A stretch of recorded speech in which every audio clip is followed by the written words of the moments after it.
all these young people doing amazing things. And I wanted to bring greetings. I want to thank you, Madam MC.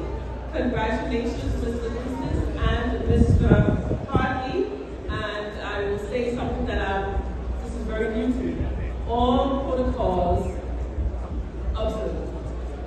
Whatever that means, I said it, so we can move ahead. So I want to thank you for inviting me this evening. I want to talk this evening about skills for civil society. I have 3 minutes. I'm going to get this done in 3 minutes. We have traditionally assumed that we all want to live in a civil society, yet we now live in societies where that assumption is really being called into question. Many of us are taken aback by the increasing instability in our societies. It is present in all sectors and cultures of our society and affects all our public spaces, interactions, and communications. There seems to be no sacred public spaces or times anymore. Things that we once held dear are treated as trivial.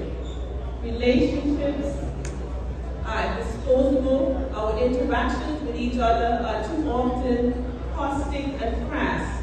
And our tolerance for the intolerable and normalizing of instability seems to be without limits and boundaries. It is because of this landscape that West PENN and GCSCORED, which is the organization that I'm the founding president of, it's this background landscape that we entered into partnership the end of last year, early this year.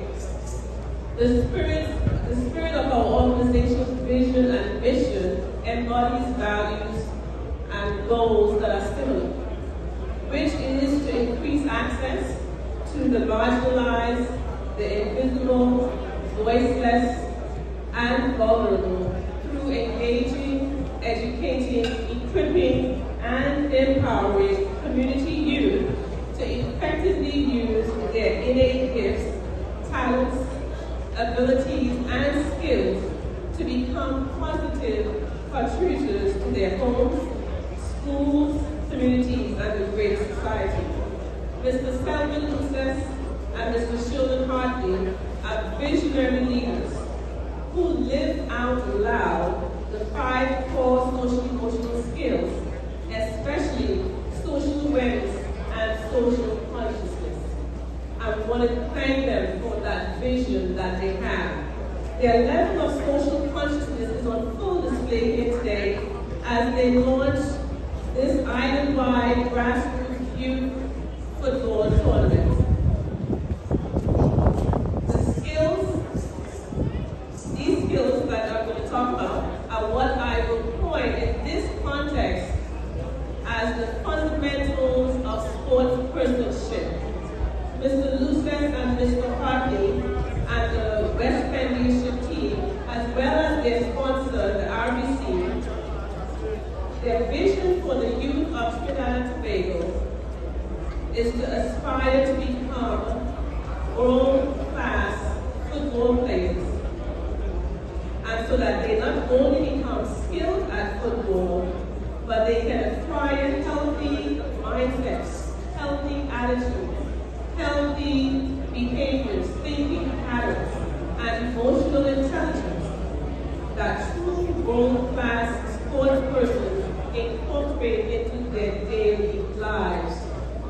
In preparation for this 3-minute speech, I spoke with my nephew, Anderson Murray, who is an excellent footballer and soon to be captain of the school's football team here in Trinidad and Tobago. He shared with me how social-emotional skills are integral to him being a top-notch footballer and being selected as his team's captain. He talked about learning to be disciplined.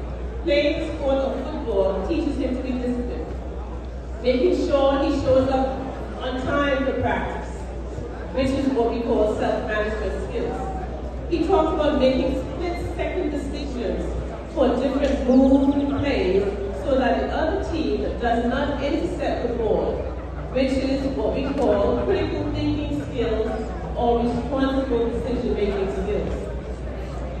He talks about not hugging the ball and collaborating, being a team player, which focuses on relationship management skills. He also continues talking about having and gaining confidence while playing football, being able to take feedback from your coaches, which is what we call self-awareness skills. He talks about self-management and self-awareness skills as it relates to your emotions. Not letting your emotions get the best of you, because therein you may not be able to play. You may get benched if you're not able to manage your emotions.